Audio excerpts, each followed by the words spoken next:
आप सभी को जय मसीह की। आज हम बात करने वाले हैं कि आखिर सबसे प्राचीन धर्म कौन सा है। पूरे दुनिया भर में लोग जिस धर्म को मानते हैं केवल उसे ही श्रेष्ठ समझते हैं और उसे ही फॉलो करते हैं, चाहे हिंदू हो या मुसलमान या सिख या फिर क्रिश्चियन। और यह एक दूसरे के धर्म को नहीं मानते, ना ही उनके रीति विधि को, ना ही उसके नियम कानून को, केवल खुद के धर्म को श्रेष्ठ बताते हैं, जबकि बनाने वाले ने सबको एक जैसा बनाया है, एक ही आकार में बनाया है और एक ही ईश्वर ने बनाया है। भले ही सभी धर्मों का पहनावा या खान पान अलग हो सकता हो। तो आइए बात करते हैं सबसे पहले हिंदू धर्म की। हिंदू धर्म सबसे प्राचीन धर्म है, जहाँ पर करोड़ों देवी देवता और भूत प्रेत हैं। इस धर्म की शुरुआत वेद पुराणों के अनुसार आदि शक्ति नामक देवी ने, जो पानी के ऊपर चला फिरा करती थी, अपनी शक्ति के अनुसार ब्रह्मा विष्णु और महेश को उत्पन्न किया और करोड़ों देवताओं का आह्वान किया और इस अनुसार वह अपना नियम और मानने के तरीकों को बताता गया। और उस समय जितने देवता थे वे सब उसकी आज्ञा के अनुसार कार्य किया करते थे और संकट के समय देवतागण आह्वान करके शक्तिशाली देवताओं को बुलाया करते थे। और यह घटना मनुष्य जाति के उत्पत्ति से पहले की है, अर्थात करोड़ों सालों की, जिसे कई बार सतयुग या देवता के युग भी कहे जाते हैं। तब से हिंदू धर्म चला आ रहा है। अब हम बात करते हैं इस्लाम धर्म की। इस्लाम अर्थात मुस्लिम धर्म, यह धर्म लगभग 6000 ईसा पूर्व से चला आ रहा है, जहाँ पर अल्लाह के मानने वाले अल्लाह के नियम व वायदे के अनुसार चलना शुरू किए। और उस समय जितने लोग अल्लाह के नियमों को नहीं मानते थे उसे अलग किया जाता था, और न मानने वाले और उनके पुरखाओं को अपने कुटुंब से अलग करके उसे अलग रखा जाता था और वो अपने अनुसार, अपने तरीके के अनुसार धर्म बना लेते थे और मूर्त को पूजते थे, अर्थात हिंदुत्व में शामिल हो जाते थे। और इसलिए अल्लाह ताला ने कई पैगंबरों को, कई नबियों को भेजा कि मेरे नियमों का पालन करो करके, मगर लोग उनकी नहीं सुनते थे। इसलिए उन सब को जो नियमों को न मानते थे, गैर काम वाले अलग जाति के लोग बनते और उत्पन्न होते चले गए। और यह धर्म तब से अपने अल्लाह के नियमों के अनुसार चली आ रही है, क्योंकि यहाँ इस्लाम और यहूदी धर्म अब्राहम के वंशजों से फैलते हुए चली आई है। अब हम बात करते हैं क्रिश्चियन धर्म की, अर्थात यीशु मसीह की, जो आज से लगभग 2022 साल पहले धरती पर पैदा हुआ मनुष्य के रूप में। तब से इनके चुने हुए चेलों के द्वारा यह धर्म चली आ रही है। बस इतनी ही जानकारी बाकी धर्म के लोग जानते हैं। हाँ मेरे लोगों, मेरे विश्वासी भाइयों और बहनों, यही जानकारी बस बहुत से लोग जानते हैं। बस इतनी जानकारी को समझते हैं जो मानो समुद्र में से एक घड़े पानी निकालने जितना ज्ञान है। वास्तविकता में हम देखते हैं कि यीशु मसीह ही यहोवा परम प्रधान अर्थात पुत्र यहोवा है, जिसे मुसलमान धर्म में अलग नाम से अल्लाह कहते हैं। दुनिया में सबसे ज्यादा बिकने, पढ़ने और मानने वाली किताब पवित्र शास्त्र बाइबल है। और यह बाइबल उत्पत्ति का एक में लिखा है, आदि में परमेश्वर ने आकाश अर्थात स्वर्ग और पृथ्वी को बनाया।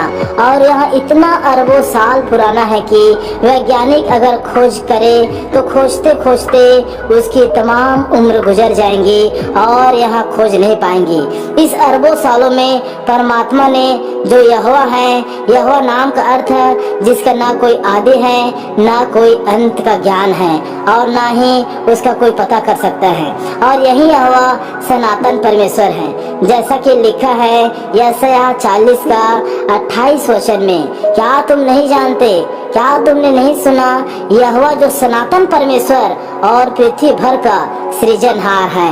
हाँ मेरे विश्वासी भाइयों, यहोवा सनातन का परमेश्वर है, जिसका कोई गणना नहीं कर सकता कि वो कब से है। और इसी को इस्लाम धर्म में, यहूदी धर्म में अल्लाह के नाम से भी जाने गए हैं। वह न थकता न श्रमित होता है, उसकी बुद्धि अगम है। अय्यूब 38 अध्याय में लिखा कि जब परमेश्वर पृथ्वी को बना रहा था, तब सारे स्वर्गदूत आनंद से जय जयकार करते थे। परमेश्वर ने जब करोड़ों साल पहले लूसीफर को स्वर्ग से गिराया था, इस बात पर आप लोग गौर कीजिएगा। जब करोड़ों साल पहले लूसीफर को स्वर्ग से गिराया गया था, तो वह धरती पर गिराया गया था और उसके सुंदरता को छीनकर मानो जले हुए कोयले के समान काला और काली बना दिया था। इसलिए यह लूसीफर जो प्रधान दूत था, अपने पक्ष में करोड़ों दूतों को कर लिया था, करोड़ों दूतों को गुमराह कर लिया था, जिसे हिंदुओं में देवगण बोलते हैं, अर्थात देवता बोलते हैं, और अपने आप को भगवान और ईश्वर समझते हैं कि हम यहाँ और इस जगह पर, जैसे सूर्य में, चंद्रमा में, पेड़ पौधे में हम सब बैठे हमारी पूजा करो, ऐसा करके समझने लगा था। इसलिए परमेश्वर ने उसे स्वर्ग से धरती पर गिराया। जैसा लिखा है उत्पत्ति 1:2 में, पृथ्वी बेडोल और सुनसान पड़ी थी और गहरे जल के ऊपर अंधियारा था, अर्थात शैतान लूसीफर के कारण पृथ्वी भी अशुद्ध हो गई थी, क्योंकि उस समय शैतान लूसीफर अपने देवगणों के द्वारा मूर्तियां और बुत की प्रतिमाएं बनवाना शुरू कर दिया था और अपने झुंड में शामिल सारे फरिश्तों से अपनी पूजा करवाना शुरू कर दिया था। इसलिए धरती अशुद्ध हो गई थी, क्योंकि धरती पर गिराए जाने के बावजूद लूसीफर और उसके गण पश्चाताप नहीं किए, वरन अपना अलग ही तरीका अपनाने लग गए, जैसे सृष्टि की पूजा करवाना या पेड़ पौधे की पूजा कराना और भी बहुत सारी चीज पूजा करवाना, यहाँ तक कि अपने लिंग की पूजा करवाना आदि। और ऐसे ऐसे कामों को देखकर परमेश्वर ने पृथ्वी को जल से डुबा दिया और पृथ्वी जल से लाखों सालों तक डूबी रही, जैसा लिखा उत्पत्ति का 1:2। इसी के विषय में इम्रिया 4:23 में अपने दर्शन में बताता है।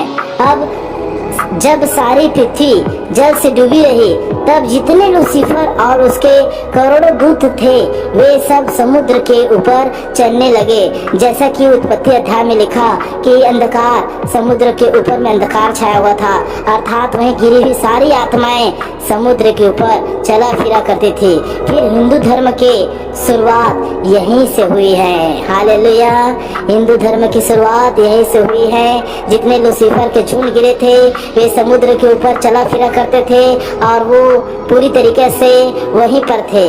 उनकी आदि पराशक्ति नामक देवी समुद्र के तत्वों से उत्पन्न हुई, अर्थात वही लूसीफर जो रूप बदल बदल कर कार्य करता है वही था, और बाकी गणों को समुद्र से निकाला और वाचा किया, अर्थात कसमें खाई कि जितने अच्छे नियम और आकार परमेश्वर बनाएगा, हम उनके उल्टे काम करेंगे और उल्टे नियम बनवाएंगे। फिर हजारों साल बाद यहोवा परमेश्वर ने धरती को फिर से बनाया, जो अशुद्धता से बिगड़ गई थी, और इस बार परमेश्वर ने मनुष्यों को बनाया।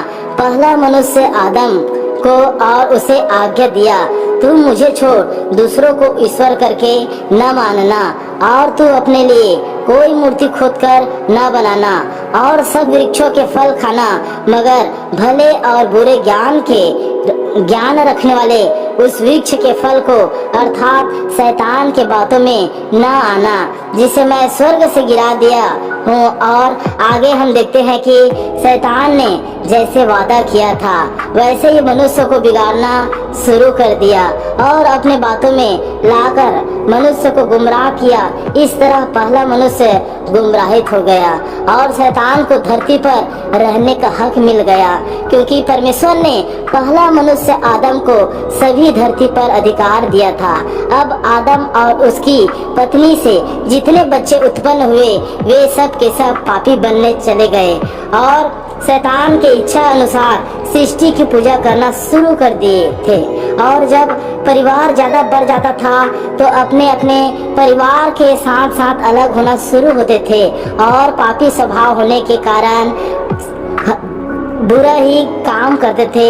मगर जो कोई सही मार्ग में चलना चाहते थे उसे यहोवा परमेश्वर धर्मी कहते थे और वहीं उसी में से अपने लिए नबी चुनते थे और चेतावनी देते थे कि अपने हराम और हलाल से मुकर जाओ। अर्थात जितने भी वहाँ पर लोग थे वो लोग नहीं जानते थे कि क्या उचित कार्य है क्या अनुचित कार्य है और बिगड़ते चले जा रहे थे। इसलिए जिसे अल्लाह बोल देते हैं मुसलमान और परमेश्वर को जिसे हम लोग ओरिजिनल नाम से जानते हैं यहोवा नाम से, वह अपने नबियों को भेजता गया और सही मार्ग पर चलने के लिए प्रेरणा देते गए। जैसे कि मूसा को भेजा था, अब्राहम को चुना था और भी लोगों को चुना गया है और सिधाई में चलो मगर कोई चलना नहीं चाहा और शैतान सफल होता गया।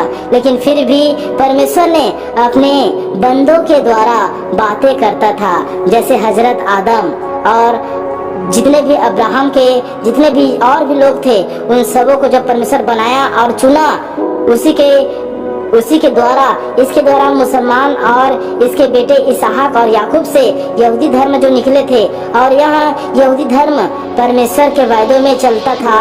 कोई सृष्टि की पूजा नहीं करता, केवल सृष्टिकर्ता की उपासना करता था। इसलिए यहोवा परमेश्वर ने मनुष्य जाति को बनाने के लिए स्वयं यहूदी लड़की जिसका नाम मरियम थी उसके गर्भ में आए। परमेश्वर ने मनुष्य को बचाने के लिए शुद्ध जातियों के बीच में उत्पन्न हुआ और उसका नाम इमानुएल रखा गया अर्थात यीशु मसीह। इसका अर्थ है अब परमेश्वर हमारे बीच में आया और हमारे साथ है। अब जो कोई यहोवा परमेश्वर की आज्ञा को मानता है जिसे वह यीशु मसीह बनकर बोला है वह उसके सारे पापों को क्षमा करता है और यही यीशु मसीह जगत का उद्धार करता है। बिना इसके कोई सच्चाई को नहीं जान सकता, कोई सच्चाई के पास आ ही नहीं सकता। इसलिए मैं सभी धर्म के मानने वालों जाति भाइयों से कहना चाहता हूँ कि यीशु मसीह जाति और धर्म बनाने नहीं आया, वह इसलिए आया कि मनुष्य को बचाए, मनुष्य को शैतान के चुंगल से, लूसीफर के चुंगल से बचा ले। चाहे इसमें कोई भी धर्म का क्यों ना हो, परमेश्वर सबको बचाना चाहता है। इसलिए धर्मों के अनुसार नहीं बल्कि मनुष्य के समान सोचिएगा। और ऐसा नहीं है कि केवल क्रिश्चियन ही स्वर्ग जाएंगे, क्रिश्चियन तो और भी ज्यादा दोषी ठहरेंगे क्योंकि यीशु मसीह जितने उत्पन्न हुए हैं उसको मानने वाले क्रिश्चियन तो जाति बन गए हैं, लेकिन यीशु मसीह के अनुसार चलने वाले बहुत कम हैं। तो जो यीशु मसीह के वचनों के अनुसार चलेगा केवल वही परम प्रधान परमेश्वर के पास जाएगा, जिसे परम प्रधान ने मसीह के रूप में आकर, जिसका नाम का अर्थ है मसीहा अर्थात धरती को बचाने वाला आ गया। तो कोई जाति नहीं, कोई धर्म बदलने नहीं, मन बदलने आया, मन को परिवर्तन कर देता है, बुरे स्वभाव को अच्छा बनाने आया सनातन का परमेश्वर, सनातन का राजा यहोवा धर्मी परमेश्वर। इसलिए आप सब प्रभु यीशु मसीह के पास आइए जो सनातन का ईश्वर है और सनातन काल तक रहेगा। हालेलुया। प्रभु आप सबको आशीष दे। निश्चय इस चैनल में बने रहे और भी आगे गहरे टॉपिक में आप सबको ले जाया जाएगा। तब तक के लिए आप सभी भाई बहनों को जय मसीह की।